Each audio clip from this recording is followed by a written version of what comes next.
Hello guys, Meena's કિચનમાં આપણું સ્વાગત છે।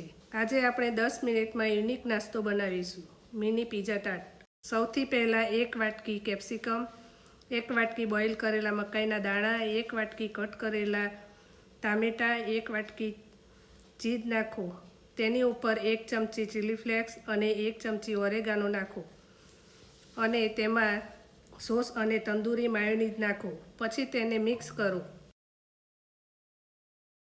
સ્ટફિંગને બાસ્કેટ પૂરીમાં આ પ્રમાણે ભરી લો। તેની ઉપર ચીઝ અને ઓલિવના ટુકડા નાખી તેને ગરમ કરી લો। ચીઝ મેલ્ટ થાય ત્યાં સુધી થવા દો। તમારે યુનિક મિની પિઝા ટાટ તૈયાર છે। જો તમને આ વિડીયો ગમ્યો હોય તો વિડીયોને લાઇક કરો, શેર કરો અને ચેનલને સબસ્ક્રાઈબ કરો।